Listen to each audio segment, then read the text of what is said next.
Estimados amigos, reciban un cordial saludo y nuestro agradecimiento por acompañarnos de estudios parlamentarios Fermín Toros. Pocas veces un encuentro de la diplomacia multilateral había suscitado tanta atención como esta novena edición de la Cumbre de las Américas. A decir verdad, estos mecanismos se han venido expandiendo en las últimas 3 décadas. A nivel hemisférico, citemos las cumbres del Grupo de Río que comenzaron en 1986. A principios de los 90, las cumbres iberoamericanas. En el año 94, las cumbres de las Américas, para no citar las cumbres andinas del Mercosur, de CELAC, la extinta UNASUR y de la Alianza Pacífico. Mucho se ha discutido y escrito sobre esta novena reunión de la Cumbre de las Américas en estos últimos días. Y por eso hemos considerado conveniente que nuestro coloquio de hoy sirviera para hacer unas reflexiones sobre los desafíos y oportunidades que nos ofrece este mecanismo, instaurado por iniciativa del entonces presidente Bill Clinton, con el propósito de impulsar la integración económica en momentos de un despertar democrático en nuestro hemisferio. En esta oportunidad, 28 años más tarde, la cumbre tuvo lugar en momentos de importantes giros geopolíticos en la región. El más reciente de estos se concretará en pocas semanas cuando tome posesión el nuevo presidente de Colombia, y estamos en la víspera de los resultados de la reforma constitucional en Chile y de las elecciones presidenciales en Brasil en octubre próximo, un actor clave, por supuesto, en la política hemisférica. Semanas previas a la cumbre se provocaron antagonismos y polémicas cuando varios jefes de Estado de la región amenazaron con no asistir a la cita, como de hecho ocurrió, si se mantenía el veto a los regímenes de Cuba, Nicaragua y Venezuela por su comportamiento antidemocrático. Para algunos analistas, la Cumbre de las Américas evidenció también las limitaciones del liderazgo de Estados Unidos en momentos en que no solo se ciernen serias amenazas a la seguridad mundial, sino que potencias extrarregionales vienen jugando un papel de primer orden en el hemisferio en los ámbitos político, económico, financiero e incluso en materia de seguridad. Tales desencuentros y tensiones deslucieron el escenario de la cumbre, que a decir de no pocos analistas internacionales, ha sido una de las más controversiales, tal vez comparable con la cumbre del Mar del Plata en el año 2005, que vino a enterrar la iniciativa del Tratado de Libre Comercio de las Américas, ALCA, propuesto por Estados Unidos. Con todo, la cumbre de Quebec de 2001 fue un importante avance en este proceso que consolidó el acervo interamericano de defensa colectiva de la democracia. Para abordar estos temas, hemos invitado a 3 calificados especialistas que nos presentarán 3 ángulos de este importante asunto. Ellos son la embajadora Milagros Betancourt, quien nos hablará sobre la actuación de Venezuela en el mecanismo de la Cumbre de las Américas. Milagros es abogado por la Universidad Católica Andrés Bello, profesora de Derecho Internacional en la misma universidad. Por 25 años fue funcionaria del Servicio Exterior de Venezuela, ocupando varios cargos tanto en el servicio externo como en el exterior hasta llegar al rango de embajadora. Fue directora de Tratados Internacionales en la Consultoría Jurídica del Ministerio y fue directora de Asuntos Multilaterales en la Dirección General de Política Internacional en momentos en que me tuve el privilegio de compartir con ella sus consejos, asesoría y sus siempre importantes trabajos. Seguidamente escucharemos al profesor Rogelio Núñez Castellano, quien abordará el tema de la cumbre de las Américas y América Latina en el nuevo escenario geopolítico. Rogelio es investigador senior asociado del Real Instituto Elcano de España, doctor en Historia Contemporánea de América Latina por la Universidad Complutense de Madrid, profesor del Máster en Acción Política, Fortalecimiento Institucional y Participación Ciudadana en el Estado de Derecho de la Universidad Francisco de Vitoria de Madrid y del Máster en Comunicación y Marketing Político del Instituto de Estudios Latinoamericanos de la Universidad de Alcalá. También ha sido profesor en varias universidades de España, Chile y Guatemala. Y entre el año 2005 y 2007 fue subdirector de Info Latam, una publicación especializada en Latinoamérica.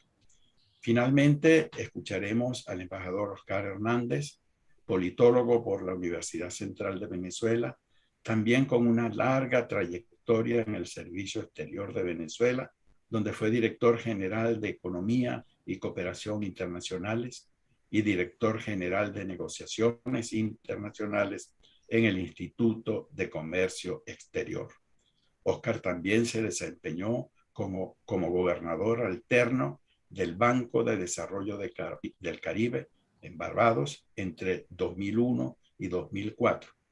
También sirvió como coordinador nacional del Grupo de los Tres, representante alterno de Venezuela ante la OMC. Y por último, hasta hace pocas semanas, estuvo de director en el Sistema Económico Latinoamericano y del Caribe, CELA. Sin más preámbulos, le ofrezco la palabra a la embajadora Milagros Betancourt. Muchas gracias, Edmundo. Buenos días a todos. Antes que nada, quisiera agradecer al Instituto de Estudios Parlamentarios Fermín Toro por la invitación a participar en este foro realmente de tanta actualidad. Quería saludar a mis compañeros de panel, al profesor Rogelio Núñez y al embajador y amigo Oscar Hernández, así como al moderador, el querido amigo también, embajador Edmundo González Urrutia. A mí se me ha pedido conversar sobre cuál ha sido la actuación de Venezuela a lo largo del desarrollo de todas estas cumbres desde el año 1994.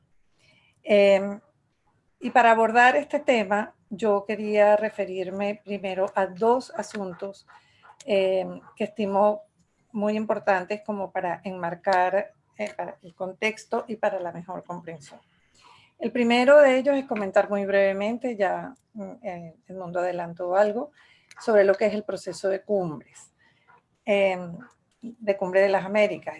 Tal como lo define en su sitio oficial, las Cumbres de las Américas reúnen a los jefes de Estado y de Gobierno del hemisferio para debatir sobre aspectos políticos compartidos, afirmar valores comunes y comprometerse a acciones concertadas a nivel nacional y regional, con el fin de hacer frente a desafíos presentes y futuros que enfrentan los países de la región. Es un mecanismo de concertación política que está guiado por principios que son comunes, desarrollados en las constituciones que se han establecido, como el Grupo de Revisión de la Implementación de Cumbres, llamado GRIC, el Grupo de Trabajo Conjunto de Cumbres y el Mecanismo de Seguimiento e Implementación. Este proceso, como lo conocemos, comenzó en el año 1994. La realidad hemisférica para ese año llevó a los gobiernos a construir una agenda basada en tres consensos fundamentales: democracia, libre mercado y la necesidad de fortalecer el multilateralismo en la región como respuesta al fenómeno de la globalización. Sobre esa base, como ya se comentó, el presidente de los Estados Unidos para ese momento, Bill Clinton, Por iniciativa de él se celebra en la ciudad de Miami la primera cumbre de las Américas, con la participación de todos los jefes de Estado y de gobierno del hemisferio. Su objetivo, construir un proyecto regional basado en acciones multilaterales y en compromisos de reformas de políticas públicas en sus propios países. Visto el éxito de la convocatoria, decidieron entonces reunirse periódicamente y definir las orientaciones fundamentales de una agenda para las Américas que fue edificada sobre la base de los planes iniciales, los planes de acción de Miami, Santa Cruz de la Sierra, Santiago de Chile y Quebec. Esta decisión de institucionalizar las cumbres configuró la idea de un proceso donde se acumulan experiencias, se forja un lenguaje común y se programan mandatos y acciones colectivas, multilaterales y nacionales, sistematizando las nuevas referencias teóricas y prácticas de las relaciones hemisféricas y dando respuesta a los problemas que afectan a la población de la región. El segundo aspecto que quiero abordar muy rápidamente también es el referido a la política exterior y en particular a la política multilateral de Venezuela en el tiempo de la democracia, porque vemos que este proceso comenzó en el año 94, cuando todavía Venezuela transitaba por ese camino, como la que ha venido desarrollando desde que se inició la Revolución Bolivariana. Entre 1958 y 1998, la actuación de los gobiernos venezolanos en los foros multilaterales se basó en las relaciones de cooperación y amistad, en la convivencia pacífica con los miembros de la comunidad internacional, en las normas y principios aceptados y reconocidos por el derecho internacional, así como en la consideración de los intereses nacionales. Por supuesto que cada gobierno ponía sus propios matices y tomó algunas iniciativas dependiendo de la orientación que caracterizaban a cada gobierno. Por el contrario, el actuar de los gobiernos iniciados en 1999 tuvo y tiene una motivación ideológica y política que usualmente se aparta de los postulados acordados en el Concierto de las Naciones y en muchas ocasiones se separa de los intereses del país. Una política estructurada con base en conceptos ideológicos y políticos que, si bien pareciera ser una acción desordenada, la misma es instrumentada o ha sido instrumentada de manera coherente y acorde con los intereses de esta llamada revolución. A esto tenemos que agregar, al inicio de los primeros años de los gobiernos bolivarianos, la propia personalidad de Hugo Chávez y su comportamiento en el escenario internacional. Su proceder fue un constante reto para los interlocutores que no sabían cómo responder ante la irreverencia e irrespeto a las reglas y a las formas protocolares. Recordemos, por ejemplo, el "¿por qué no te callas?" del rey de España o el "sea varón" que le increpó el presidente Uribe de Colombia. Chávez pretendió siempre imponer su posición, nunca negociar. Dicho esto, voy entonces a referirme a cómo ha sido la trayectoria de nuestro país en el proceso de cumbres. Comienzo por la cumbre de Miami, como ya dijimos, celebrada en 1994, y en Venezuela, con motivo de la crisis financiera del año de nuestro país y todo lo que fue pues, la quiebra de los bancos, que todos recordaremos. El segundo gobierno de Rafael Caldera asumió como uno de los temas primordiales de su gestión la lucha contra la corrupción.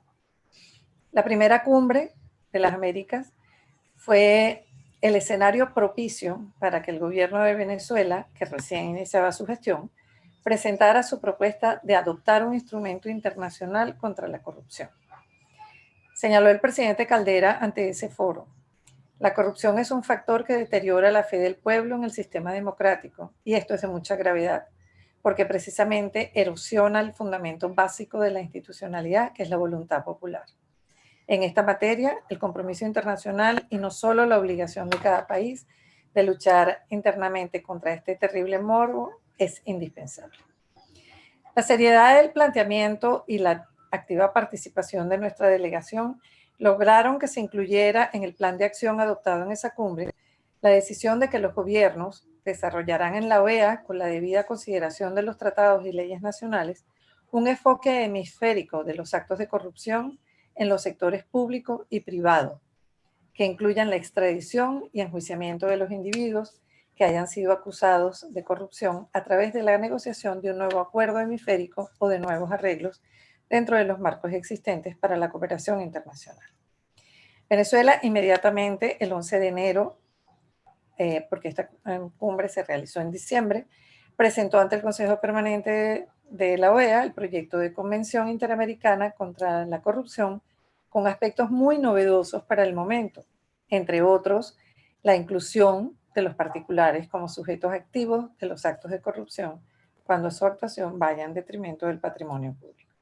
La convención fue adoptada muy rápidamente en Caracas el 29 de marzo de 1996 en el marco de la conferencia diplomática convocada a esos efectos. Evidentemente, había una disposición y voluntad política de los estados en concretar esta idea.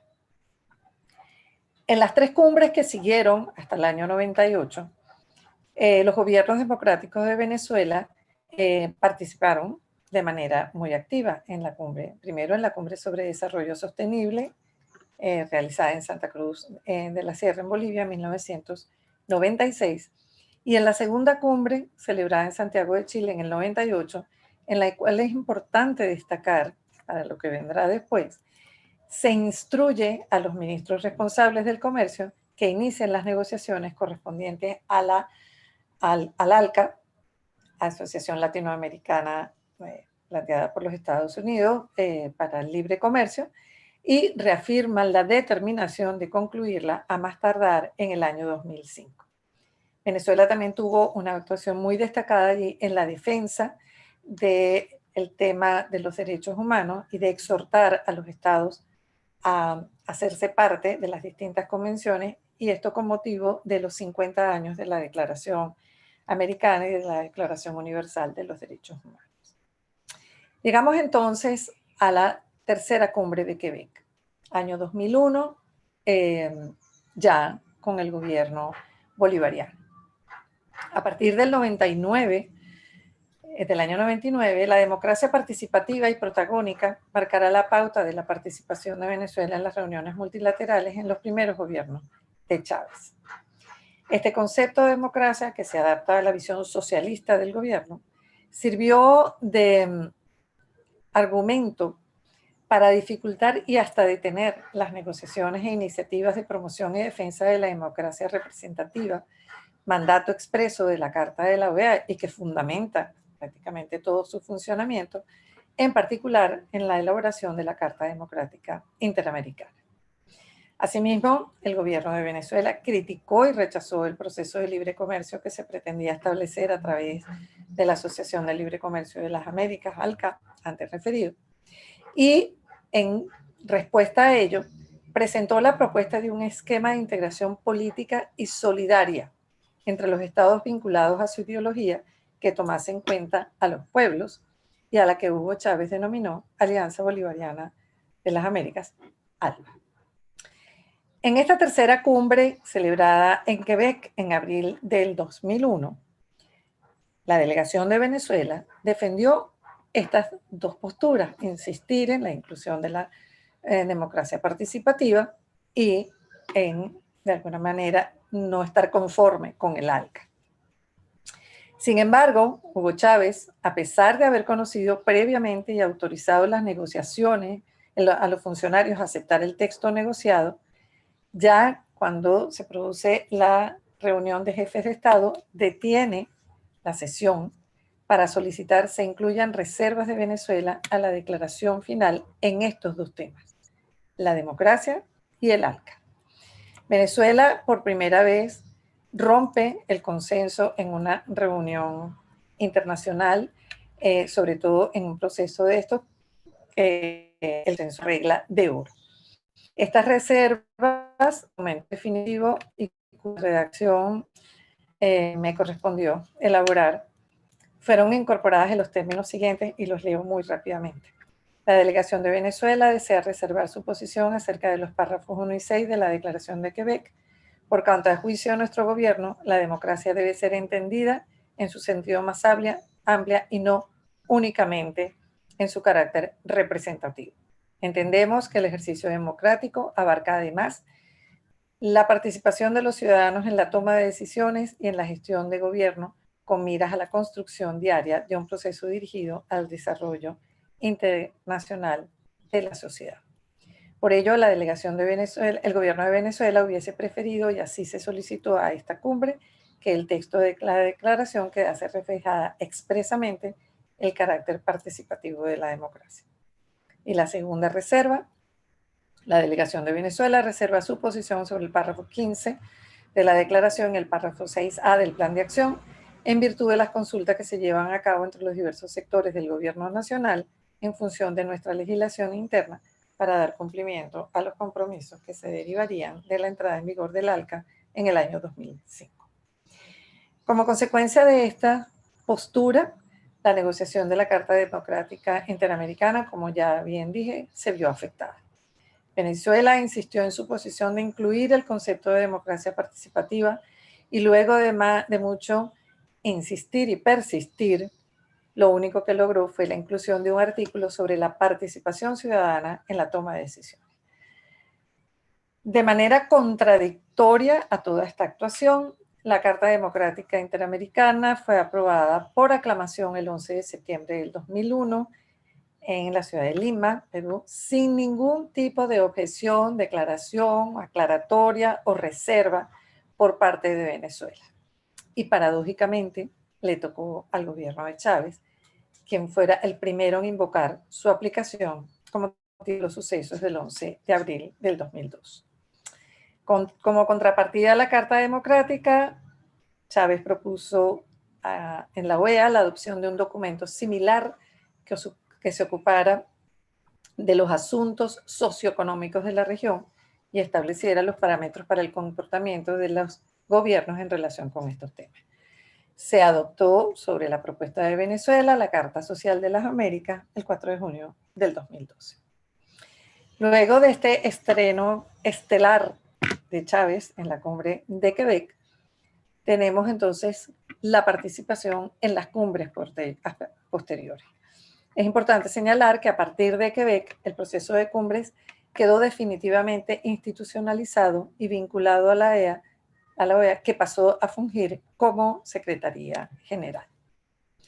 Coincidió este año 2001 de Quebec con los nefastos sucesos del 11 de septiembre y los atentados terroristas contra los Estados Unidos, y que plantearon entonces un nuevo escenario y dos nuevas variables en la región: la necesidad de coordinar e instrumentalizar una lucha colectiva contra el terrorismo y el crimen transnacional, y segundo, encarar las cuestiones sociales que constituyen la raíz de los mayores problemas del hemisferio. La participación de Venezuela en las cumbres que seguirían a la de Quebec sería consecuente con las posiciones asumidas en esta cumbre. Reiteró las reservas al ALCA en la Declaración de Nuevo León. Ya no podía avanzar con el tema de la democracia participativa porque ya se había adoptado la Carta Democrática. Y entonces insistió en las reservas al ALCA en la Declaración de Nuevo León, en la Cumbre Extraordinaria de Monterrey de 2004 y en la Declaración de Mar del Plata en la cumbre en 2005, aunque, como ya señaló el embajador Edmundo González, en esa cumbre lamentablemente murió la propuesta del ALCA, que no se pudo concretar. Posteriormente asiste a la quinta cumbre celebrada en Puerto España en 2009, y su objetivo fundamental era buscar un acercamiento con el nuevo gobierno de Estados Unidos presidido por Barack Obama. Lamentablemente no logra mayor avance, y si ustedes recordarán, hubo toda una escena donde Chávez le regala a Obama el libro de Las Venas Abiertas de América.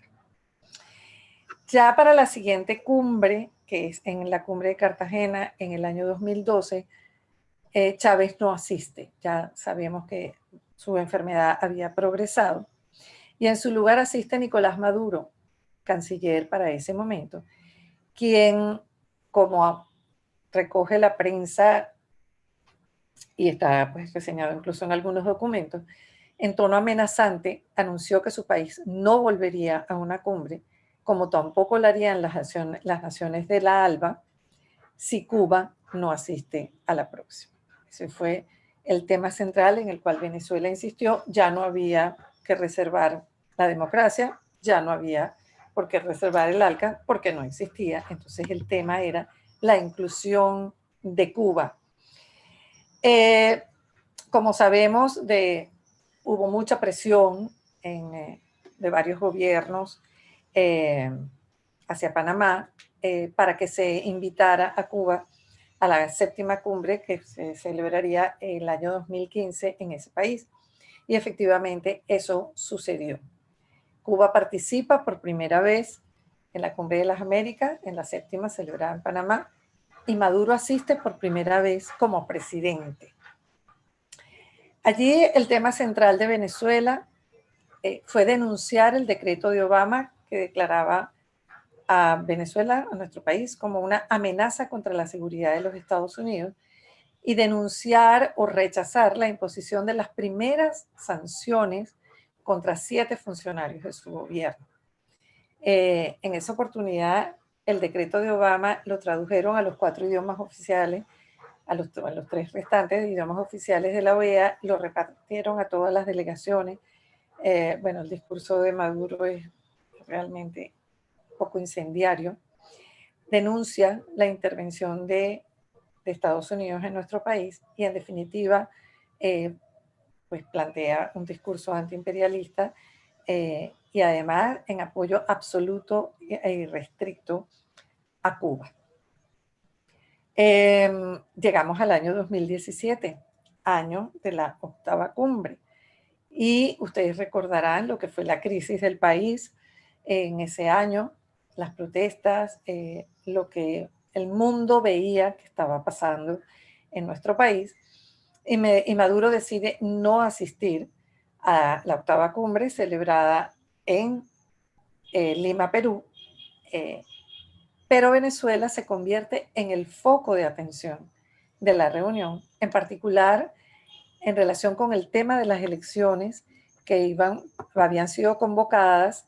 Esta cumbre es en el 18, abril del 18, las elecciones que habían sido convocadas por Maduro, adelantadas, o sea, de manera inconstitucional, porque eso no lo establece así nuestra Carta Magna, que habían sido convocadas para el 20 de mayo de ese año.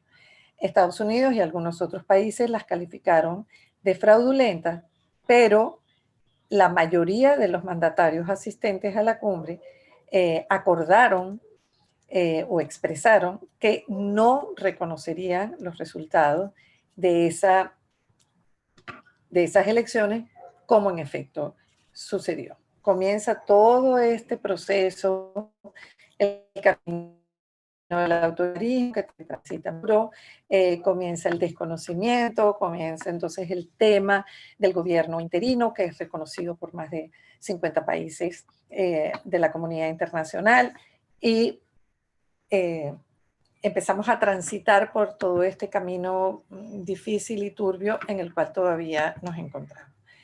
Y llegamos entonces a la 9ª cumbre, a la más reciente, que como señaló también el embajador González, ha sido muy polémica.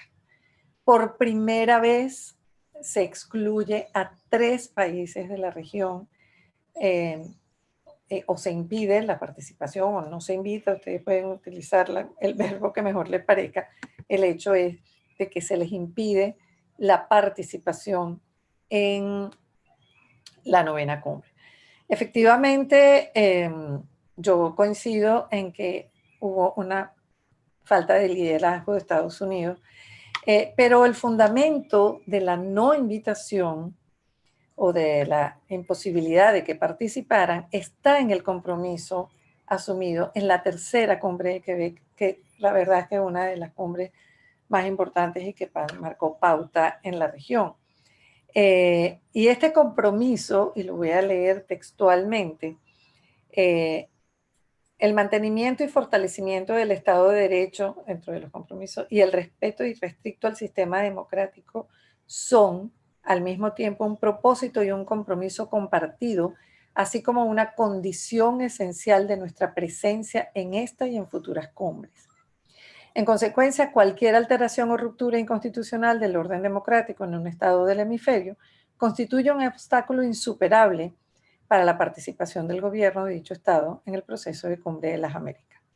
Tomando debidamente en cuenta los mecanismos hemisféricos regionales y subregionales existentes, acordamos llevar a cabo consultas en el caso de una ruptura del sistema democrático de un país que participa en el proceso de cumbre.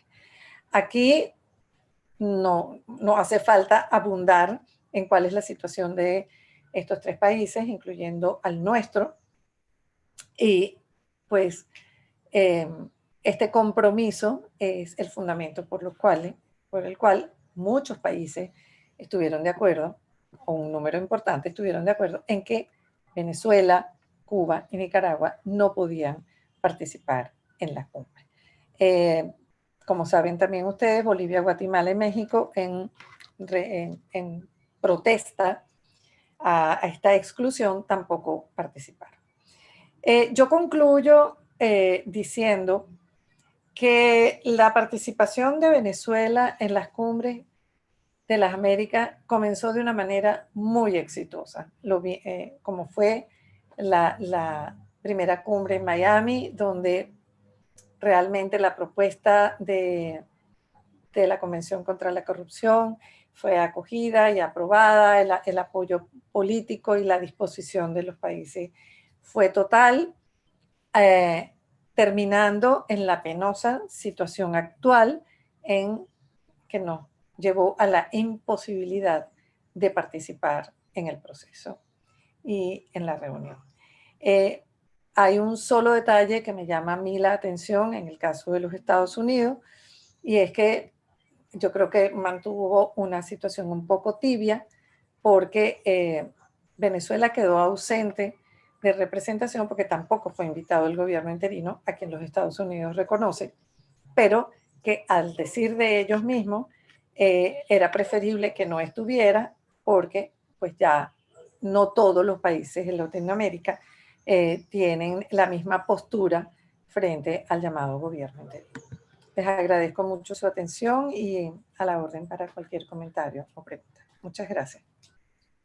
Milagros, muchísimas gracias por esta intervención en donde has sintetizado muy acertadamente todo lo que ha sido la actuación de Venezuela y en particular, más allá de la actuación de Venezuela en el mecanismo de las cumbres, has puesto el acento sobre lo que ha sido la conducción de la política exterior de Venezuela en estos últimos años, a partir de 1999, con todo lo que ello implica como quiebre y ruptura de los paradigmas que habían marcado la política exterior democrática de Venezuela.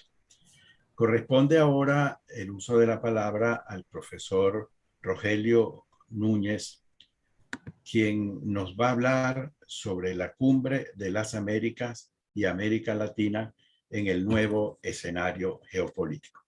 Esta disertación del profesor Núñez está basada en un trabajo que les recomiendo ampliamente, su lectura, que escribió en su condición de investigador senior del Instituto Real Elcano de España.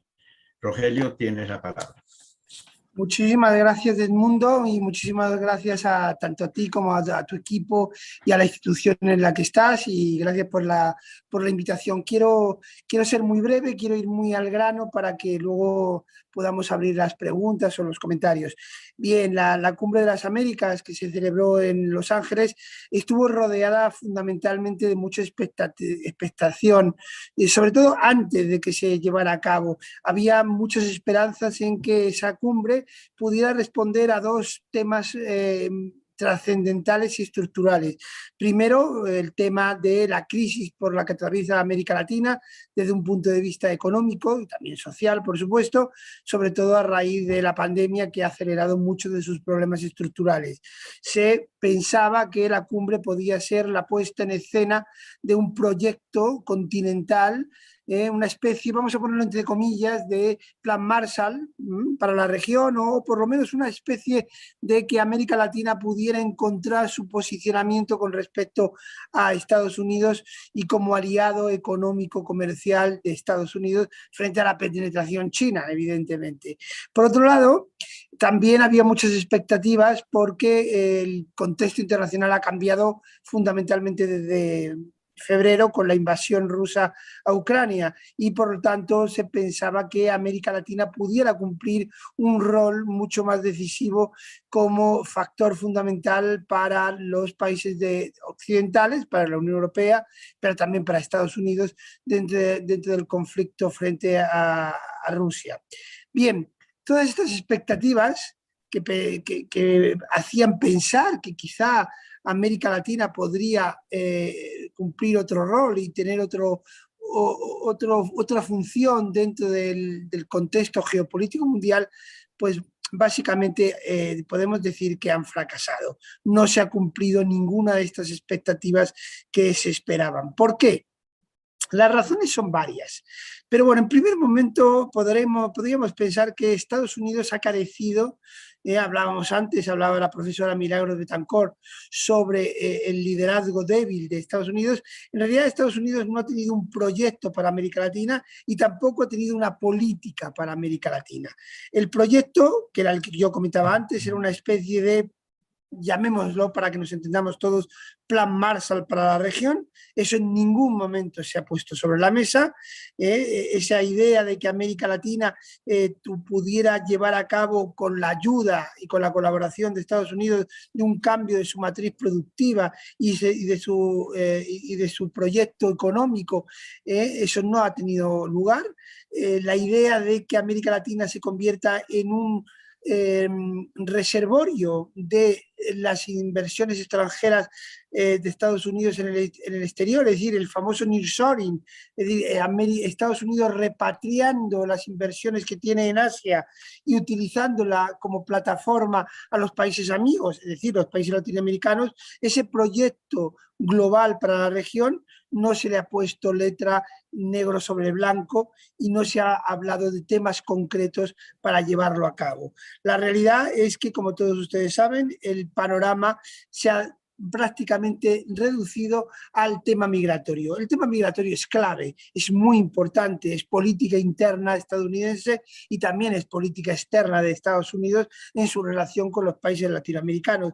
Pero no nos engañemos, los problemas de migración, la presión migratoria que padece Estados Unidos no se puede solucionar mientras que los problemas estructurales latinoamericanos, centroamericanos y mexicanos y caribeños fundamentalmente no se arreglen. Y ese proyecto de arreglarlos pasa evidentemente por un proyecto económico para la región, porque mientras que América Latina siga teniendo un crecimiento tan débil como el que está teniendo actualmente, que está por debajo del 5%, mientras que la región siga sufriendo los grados de inseguridad, de falta de proyecto económico a largo plazo, de falta de productividad y de competitividad de sus economías, la presión migratoria de una manera u de otra va a seguir. Bien, de la cumbre no salió un plan para la región en ningún momento, y además,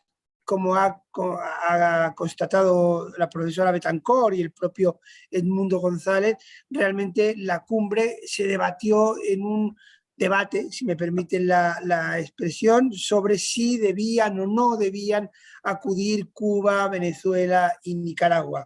Cierto es, y aquí si quieren creo un poquito de polémica, cierto es que, como muy bien ha retratado Milagros Betancourt, la propia Carta de 2001 claramente dice que es un foro de democracias, y evidentemente ni Nicaragua, ni Venezuela, ni Cuba lo son, pero tendríamos que reflexionar un poco. Si eso era así en el año 2001, en el 2015 esa política se rompe en el momento en que es invitada a Cuba. Cuba no era una democracia en 2001, Cuba no era una democracia en 2015 y Cuba evidentemente no es una democracia en 2022. El caso de Nicaragua es diferente porque se ha terminado convirtiendo en una dictadura con el tiempo y el de Venezuela de forma parecida. Pero evidentemente esto lo que nos pone sobre la mesa es que la coherencia de la política de Estados Unidos con respecto a América Latina no existe. No existe porque hemos visto bandazos, hemos visto vaivenes en cuanto a cuál era la postura de Estados Unidos durante las presidencias de Biden, la presidencia de Trump o la presidencia de Obama con respecto a la de Bush hijo. Insisto, la falta de coherencia de Estados Unidos con respecto a América Latina es muy grave desde ese punto de vista. Por lo tanto, tenemos que un primer problema ha sido que Estados Unidos ha carecido de un proyecto y de una política coherente con respecto a la región. El segundo problema ha sido algo que es un viejo conocido de los latinoamericanos, la enorme fragmentación regional a la que asistimos. Una fragmentación regional que incluso va más allá de las ideologías, porque les voy a poner un ejemplo que yo creo que es muy significativo. López Obrador se ha convertido en el adalid, en el defensor de la participación de todos los países de América Latina en la cumbre. Ha sido el gran defensor de que Cuba, Venezuela y Nicaragua tenían que estar presentes. Se ha convertido en el gran adalid de la izquierda latinoamericana. Sin embargo, una figura recién llegada y con carisma, y que también aspira a ser un poco el referente de la izquierda latinoamericana, Gabriel Boric, el presidente chileno, sí ha acudido a la cumbre. Evidentemente dijo que él prefería que estuvieran todos presentes, pero acudió a la cumbre e incluso ha tenido una relación bastante buena y bastante fluida con la administración y con el presidente Biden. Entonces, lo que estamos viendo aquí es que en realidad América Latina está muy fragmentada y no exactamente por cuestiones ideológicas, porque tan referente de la izquierda es López Obrador como referente de la izquierda es Gabriel Boric. Con lo cual, lo que nos encontramos claramente es que la región está desunida, fragmentada, sin capacidad de tener una sola voz y sin capacidad de construir un solo discurso frente al mundo y frente a Estados Unidos. Evidentemente, los gobiernos más de centro-derecha o derecha, como Colombia, claramente se situaron al lado de Biden. Pero insisto, un gobierno como el de Boric, de izquierda, claramente de izquierda, incluso mucho más a la izquierda que la concertación chilena, que tuvo a Bachelet en un primer momento, a Ricardo Lagos en otro momento, Gabriel Boric sí acudió. Pero es que vamos más allá. Gobiernos claramente situados en la derecha, como Bukele, el de Bukele o Jean Matei, el de Guatemala, no acudieron a la cita. Ahí lo que nos está indicando es claramente que las fracturas van mucho más allá del terreno ideológico. Y en el caso de Bukele y en el caso de Jean Matei era más por los graves cuestionamientos hacia los regímenes que imperan en estos dos países que a otro tipo de animadversión ideológica que en este caso por el tema derecha-izquierda no lo habría. Y por último querría destacar algo que me parece muy importante. América Latina, que no habla con una sola voz, por lo tanto es complicado hablar de América Latina, América Latina ha vuelto a fracasar a la hora de hacerse importante. América Latina está fracasando constantemente a la hora de decir yo tengo un rol que cumplir y tengo un rol que cumplir porque tengo determinadas características que me hacen importante. En un momento como el actual, en una coyuntura como la actual de la guerra en Ucrania, como todos bien sabemos, de los problemas de inflación y de abastecimiento que está sufriendo el mundo, América Latina tiene una serie de componentes, una serie de materias primas que le convierten en un factor fundamental dentro de la geopolítica mundial. Eso América Latina no lo ha sabido vender. No ha sabido vender que tiene gas, no ha sabido vender que tiene petróleo, no ha sabido vender que tiene productos y materias primas muy importantes en la actualidad, en el actual contexto y mucho más importante para el futuro inmediato de la cuarta revolución industrial. El litio, el futuro hidrógeno verde que puede ser decisivo, el agua incluso, ¿verdad? El gas, son factores claves, el cobre, por supuesto, son factores fundamentales para el desarrollo en la cuarta revolución industrial. Mientras que América Latina no demuestre al mundo que es un actor fundamental para la construcción de la cuarta revolución industrial, América Latina seguirá teniendo un papel periférico y ancilar dentro de las relaciones exteriores.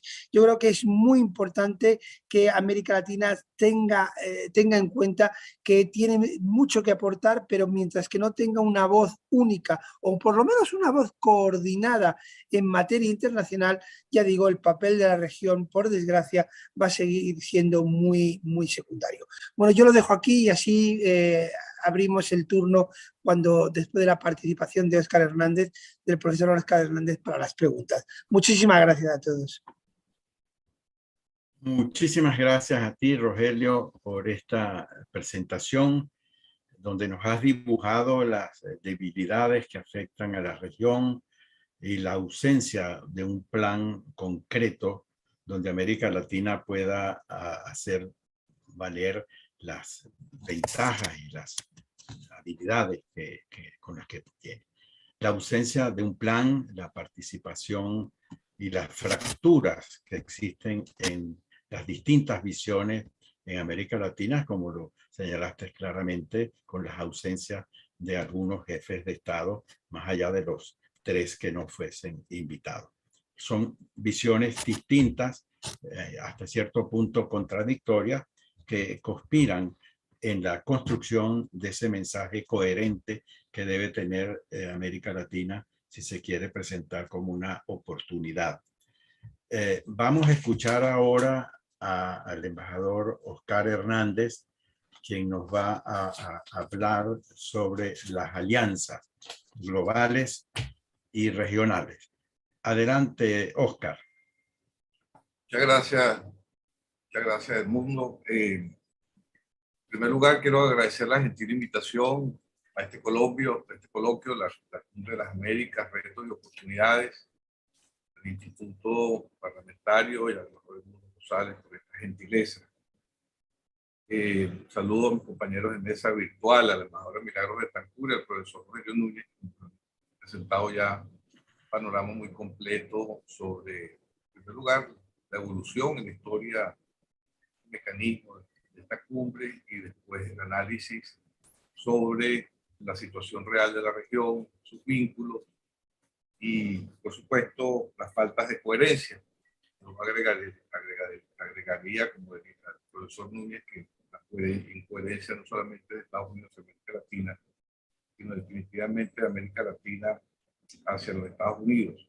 Y en este sentido, un poco como le propuse al embajador Edmundo González, quería tocar un tema que es como una especie de reflexión, quizás un poco atrevida, sobre este tema y viéndolo también en ese marco de la necesidad de cambios de paradigma entre las alianzas regionales y globales.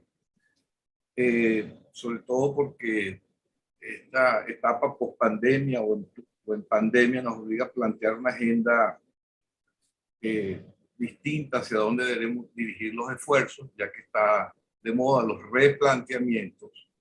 Quisiera hacer algunas reflexiones sobre lo que podría ser el futuro de estos relacionamientos en nuestra región.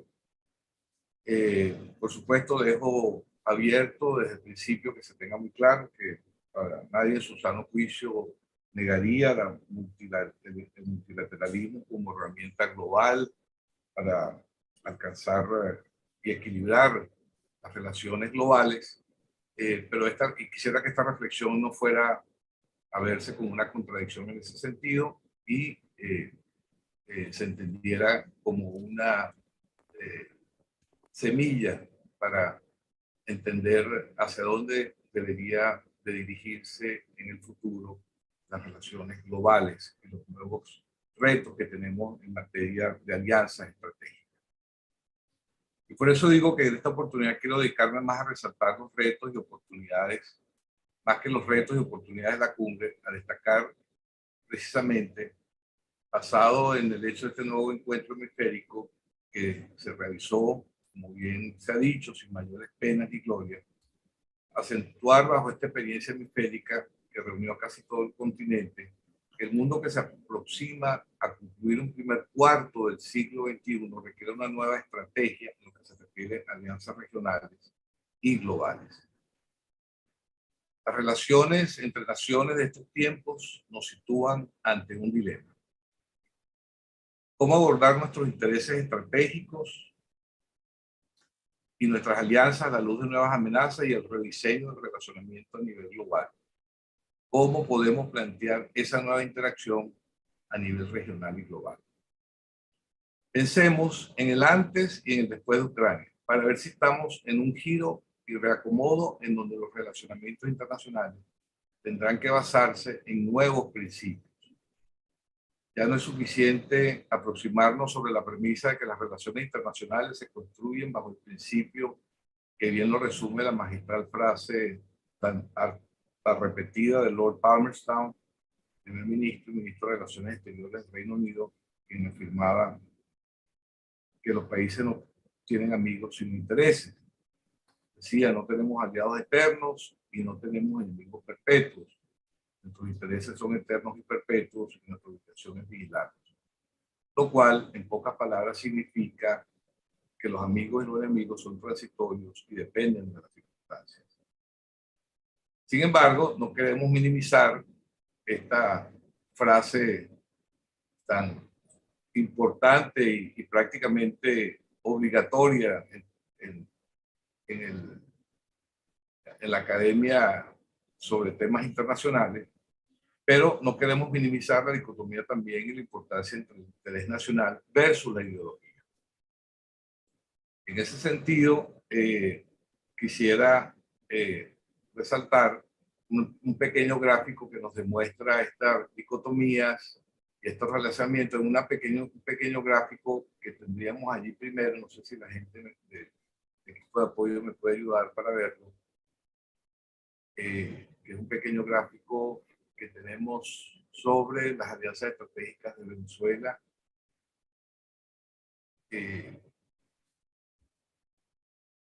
Vamos a ver si se ve. Muy bien, ahí está. Esto simplemente para resaltar las actuales alianzas. Entonces vemos un país como Venezuela, miembro de esta región, sus nuevas alianzas, Turquía, Irán, China, Palestina, Rusia, Cuba, tienen determinadas las razones de por qué son necesarias estas alianzas. Tenemos un gráfico que lo hemos hecho, un gráfico que tomamos de un medio de comunicación aliado del gobierno, donde resaltan por qué estos son los nuevos actores extrarregionales que tienen un país y regionales que tienen un país como Venezuela. Si pudiéramos reducir ya esta gráfica para poder continuar, por favor.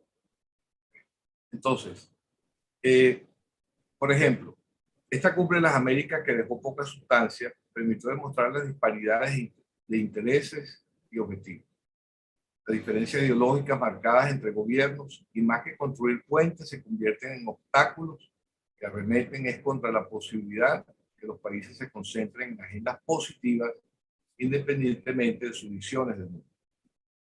Unos países asistieron con una visión propositiva y otros con una actitud provocativa. Por ejemplo, el discurso pronunciado por el presidente pro tempore de la CELAC, quien omitió en su intervención en nombre de la región los déficits evidentes en materia democrática de los derechos humanos electorales, los electorales, migratorios, etc. Pero sí criticó a la OEA y al BID. Esta cumbre, entonces, nos demostró la desconexión que existe entre Washington y gran parte de América Latina. Varios presidentes no asistieron por no ser invitados o por solidaridad con los invitados, pero sí fueron representación de sus gobiernos. La discursiva en esta ocasión omitió los grandes discursos y la referencia al altar de la patria grande, que normalmente se utiliza, pero sí dejó una demostración de la discordia y la falta de sintonía entre lo que sería Estados Unidos, y ahí sumaríamos también a Canadá, con el resto de la región.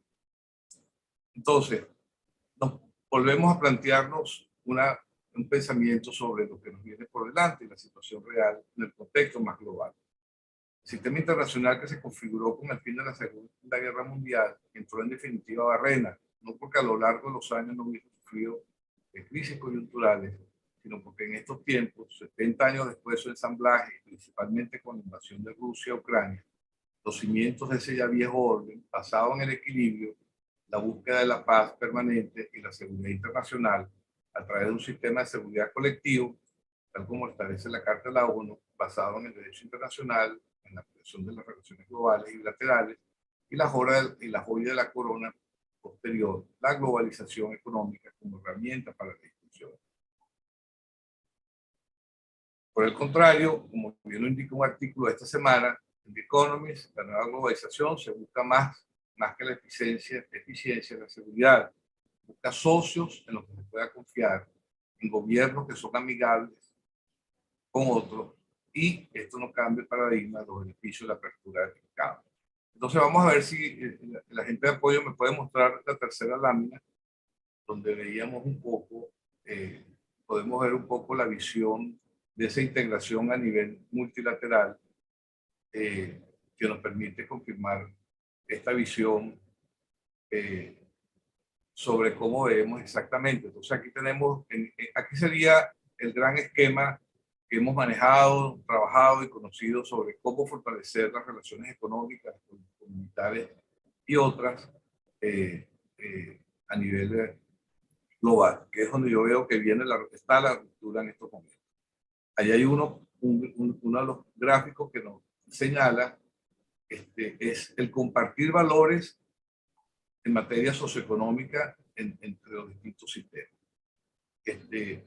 La socialización internacional a través de normas, el desarrollo y la dependencia entre países, el liderazgo de los Estados Unidos y otros países. O sea, este vendría siendo como el esquema en el que se ha tratado de mantener un equilibrio en el marco de la multilateralidad. Si volvemos otra vez, por favor, a la pantalla para seguir, ya la podemos quitar esta lámina. Gracias.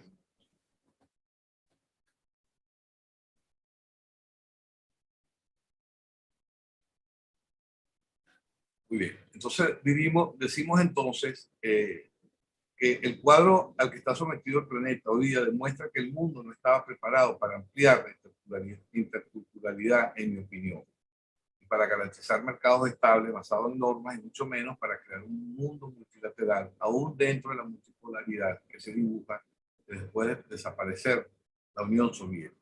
Vemos sin duda un planeta con mayor desintegración, rompiéndose los paradigmas anteriores y precisamente el que se refería a una mayor interrelación basado en todas estas prácticas multilaterales.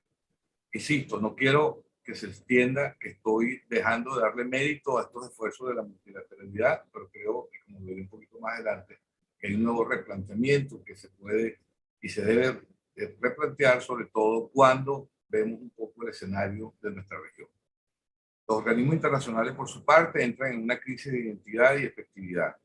Esa prédica que hemos sostenido, según la cual el mundo estaba más seguro trabajando multilateralmente, se debilita. La guerra en Ucrania produce efectos de cascada que nos obliga a reflexionar sobre las capacidades globales de reaccionar ante situaciones de esta naturaleza. Solo bastó que la dirigencia rusa hablara del uso de armas atómicas a causa del conflicto para que se derrumbaran años de esfuerzo por generar una malla de seguridad y de confianza, según la cual el mundo era aún, con amenazas y guerras focalizadas, más seguro que ya en estos tiempos. Más difícil la percepción cuando estrategas como Henry Kissinger nos sugieren que Ucrania ceda parte de su territorio para alcanzar la paz y que el mundo debe hacerlo lo posible por mantener la hegemonía rusa para el balance del poder global. En otras palabras, la invitación es aceptar la fuerza y la toma por la fuerza de territorios, aún en litigios pendientes que forman parte del cuadro mundial de controversias limítrofes o territoriales pendientes. Llámese este caso Taiwán, o incluso aquí en nuestra región pudiéramos hablar de el Esequibo. Abrimos la puerta para cualquier escenario de esa naturaleza. Pareciera que estamos ante el reto de construir una multilateral limitada, fortalecer las instituciones de los sistemas de integración planetaria y regionales cada vez más complejos ante la dispersión ideológica y la lucha de poder. Un claro ejemplo en nuestra región, los sistemas de integración que están prácticamente asfixiados. Se avanza poco, Mercosur, la Alianza del Pacífico, sometido a los permanentes cambios de color de gobierno de los países miembros, la CAN con mayor acervo histórico logra avances mínimos a pesar de los beneficios de su normativa de más de 5 décadas. Tal como decíamos, la Cumbre de las Américas es llena de buenas causas, pero vacía de garantías para la aplicación de tanta retórica dispersa. Y ahí es donde quisiera presentarles el segundo cuadro, si me lo permiten, el equipo de apoyo, para fortalecer esta última afirmación.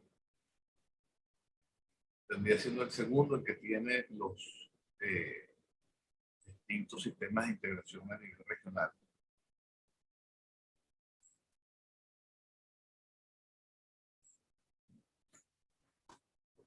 No sé si me copiaron. Bueno, ahí está. Aquí simplemente este cuadro lo veo un poco difuso, pero un poco para ver cómo está la maraña de acuerdos y relaciones a nivel propias de la región.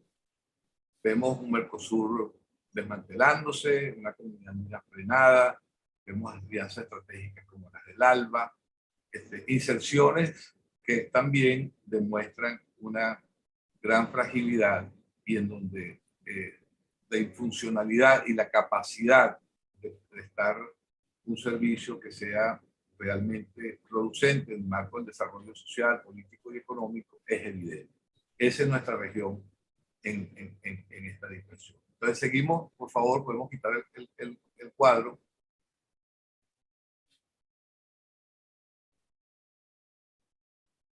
Gracias.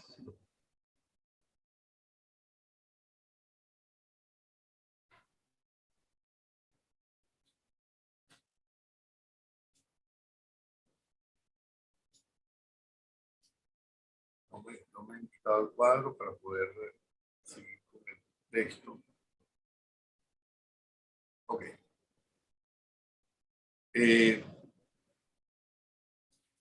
Entonces, así como vemos esta realidad que tiene la región, que tiene América Latina, también afirmamos que esta dispersión, por supuesto, hace que el mundo viva riesgos concretos, se necesita una mayor coherencia en sus instituciones, pero también requiere organizaciones más sólidas y coherentes.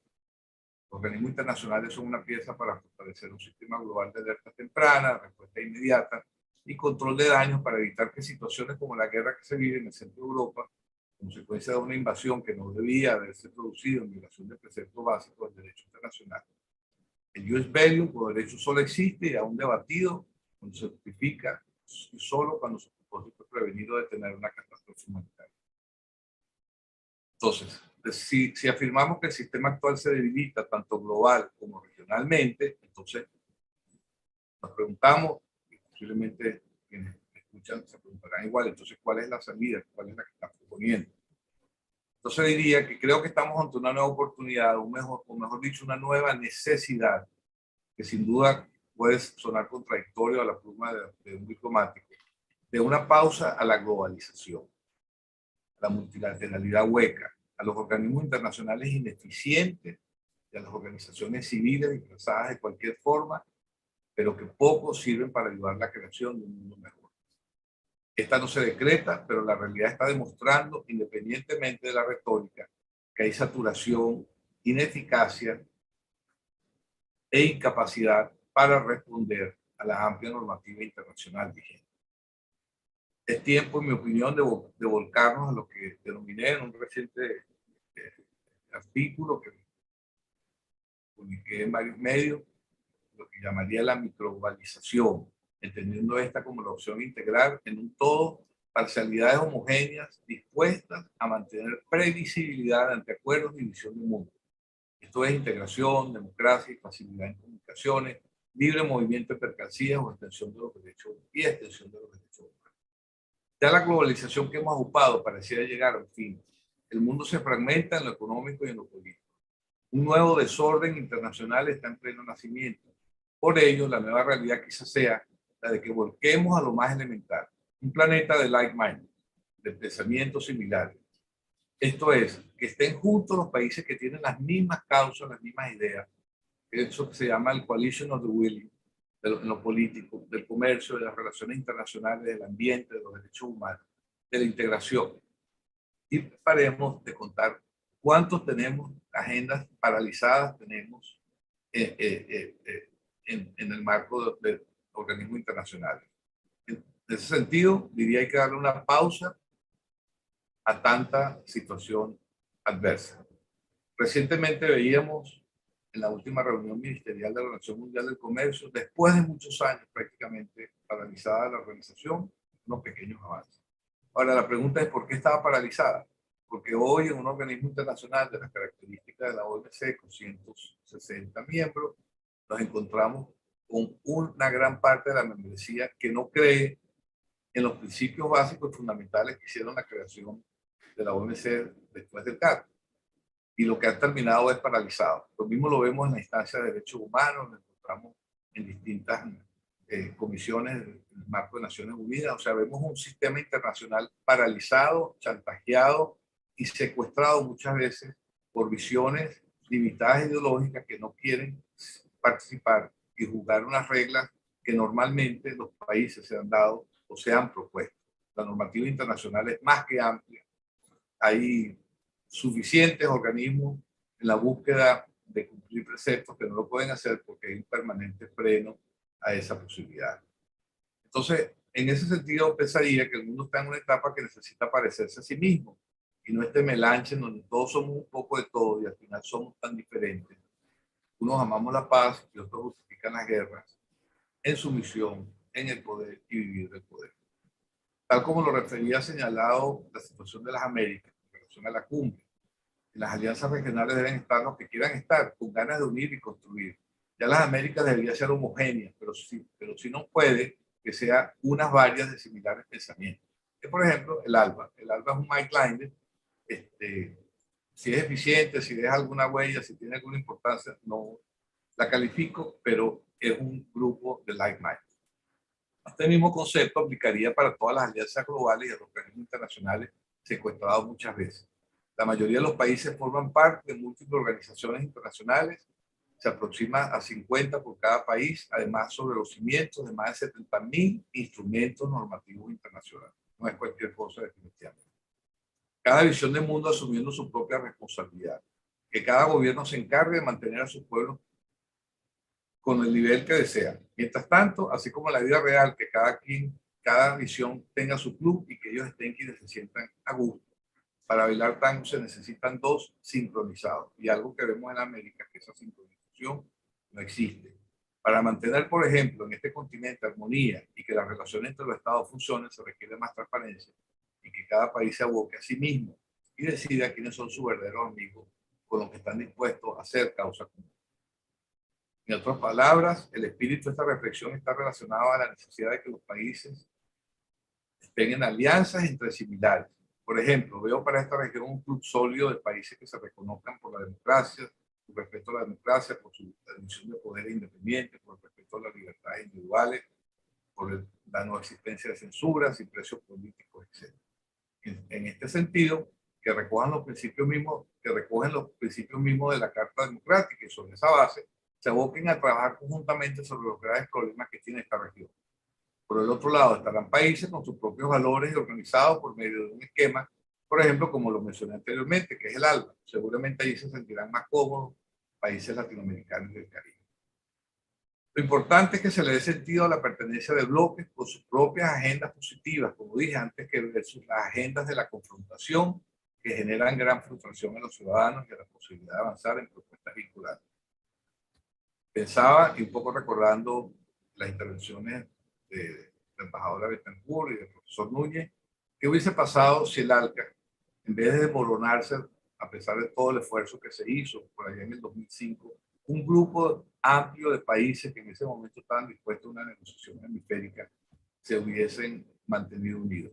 ¿Qué significaría eso desde el punto de vista de desarrollo comercial, de apertura, de avance tecnológico, de superación de la brecha digital, de la superación de la pobreza. O sea, estamos hablando de un evento de hace 15 años que por no lograr consenso fue destruido y que hubiera sido una gran oportunidad para esta región.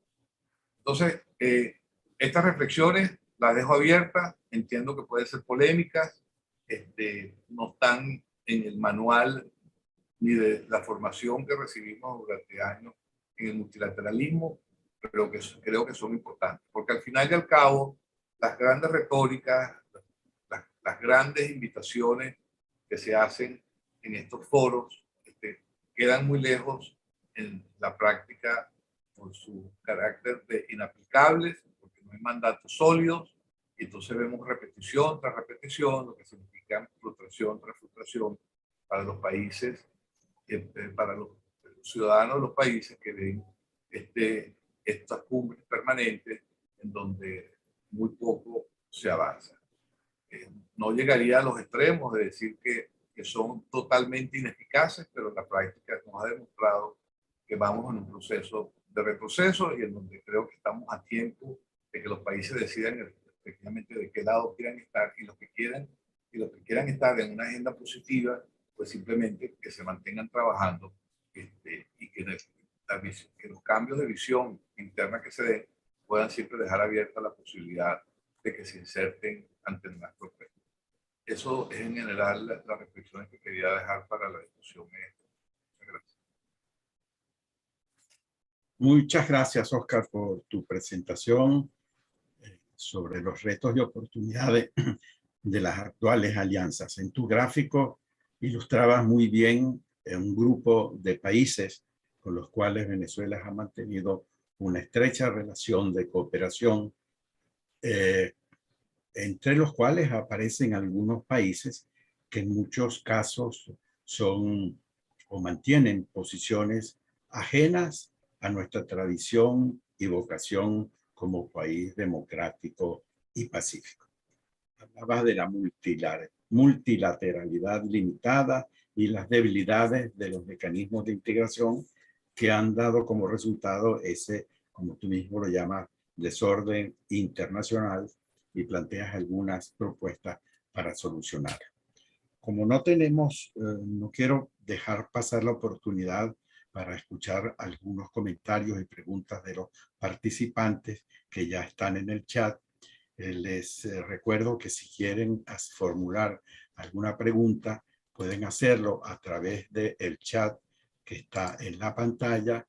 Ya tenemos varias preguntas y algunos comentarios que voy a tratar de leer, y les pediría a los panelistas que si pueden también ajustar el tiempo para sus respuestas. El primer comentario: buenos días desde Maracaibo. Gracias por la oportunidad para ayudarnos a entender nuestra realidad. Feliz día para todos. María Blanco pregunta: ¿de qué manera la guerra de Rusia en Ucrania pudiera dar una oportunidad a nuestra América Latina y qué retos se enfrentan? Yo no sé si el profesor Núñez quisiera responder a esta pregunta. Puedo leer las otras de manera de que vayan preparando sus comentarios y reacciones. María Blanco también pregunta: ¿qué opina de este nuevo acercamiento de Estados Unidos con Venezuela a pesar de las medidas de sanciones? Lo que debe preocupar son las grandes movilizaciones, migraciones por la crisis económica en los países, y por qué no el cambio climático. Eso debería estar y de cualquier cumbre mundial. Están pidiendo también el enlace para los artículos. Yo les voy a comentar que todas las presentaciones van a ser colgadas en el portal del Instituto de Estudios Parlamentarios, donde pueden consultarlas dentro de unos pocos días. No sé si quieres comenzar, Rogelio, tú con esa Sí, pregunta. sin problema. Pues básicamente América Latina tiene un rol muy importante a corto y a medio y largo plazo. A corto plazo básicamente porque la guerra, la invasión a Ucrania ha desatado un problema que puede llegar a ser incluso de hambruna internacional.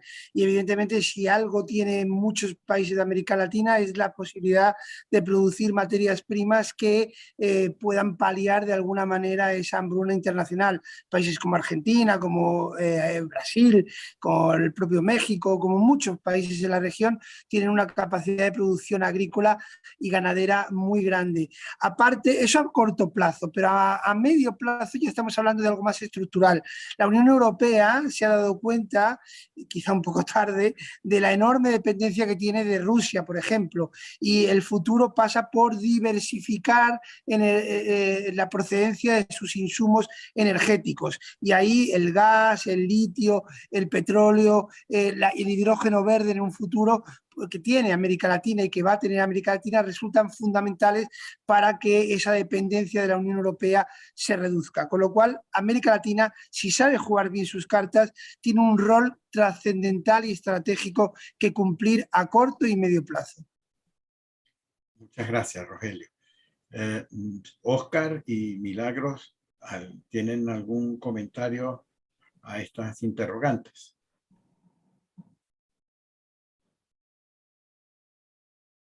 Tienes el audio apagado. Tienes que activar el audio, Milagro, no te oímos. ¿No puedes?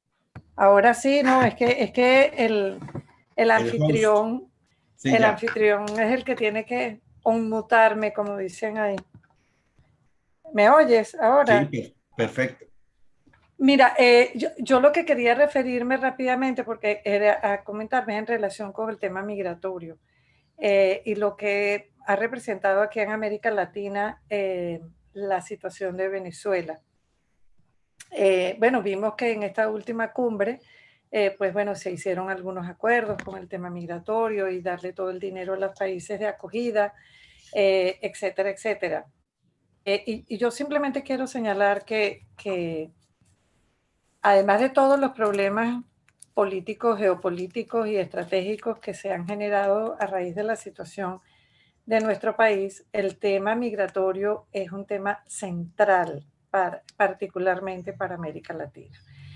Pero yo, y me van a disculpar a lo mejor no, la dureza de mis palabras, yo creo que los países latinoamericanos fueron muy responsables también en cierta medida, porque aquí no se volteó la mirada a todo lo que estaba pasando en este país, a nuestra crisis política, económica, bueno, calificada como emergencia humanitaria compleja hasta el año 17, cuando comenzó el éxodo masivo, cuando ya los países se vieron atiborrados de venezolanos sin capacidad, por supuesto, para poderlos recibir, fue que pudieron entender las gravísimas consecuencias que la crisis política de Venezuela les iba a traer.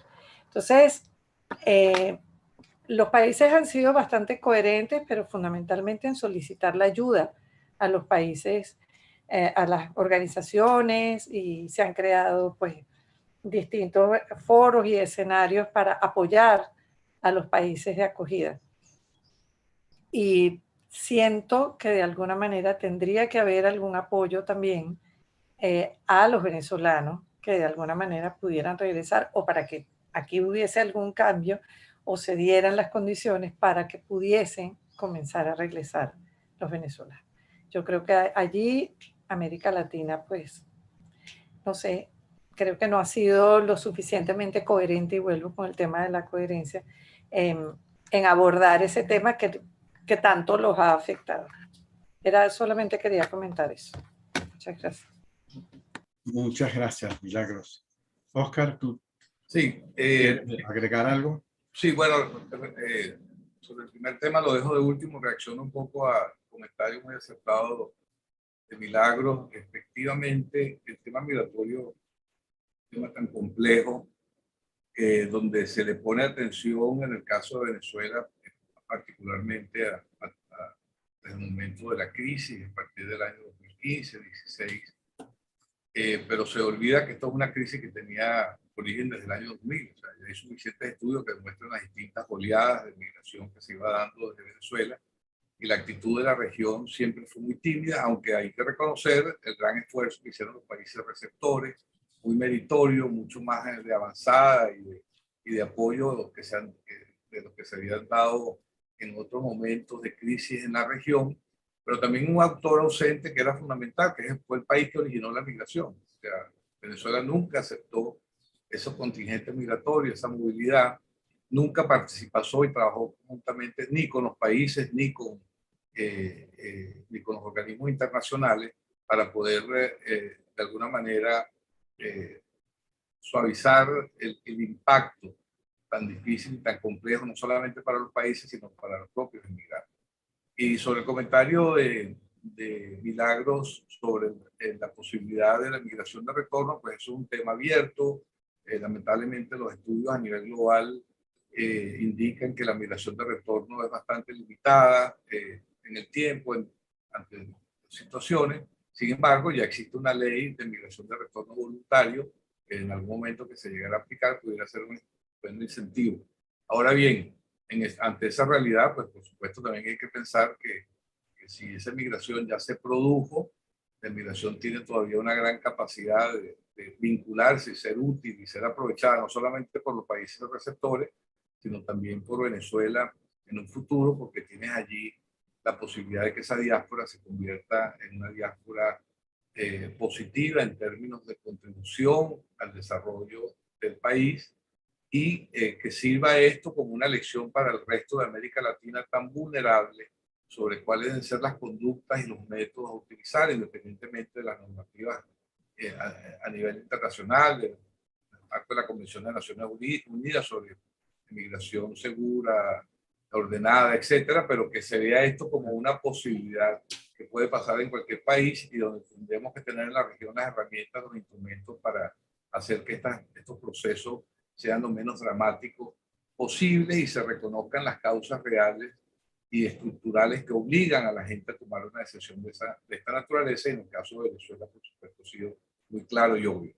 Pero volviendo a la primera parte, mira, la región está en un proceso muy complejo, una región totalmente desigual, desarticulada con el proceso global de inserción en las cadenas de valor, en la producción. Seguimos siendo economías fundamentalmente primarias y en donde hay un gran esfuerzo y trabajo que hacer por delante, sobre todo en un momento en que estamos ante una evolución tecnológica como la que existe. Y precisamente ante esa situación es que vemos con sorpresa y lamentamos ver una región tan desintegrada desde el punto de vista de la unión y el esfuerzo tanto a nivel hemisférico como incluso entre la propia América Latina y el Caribe. Vemos una región todavía de competencia, una región donde, por cierto, las exportaciones y las exportaciones siguen siendo hacia el resto del mundo y el comercio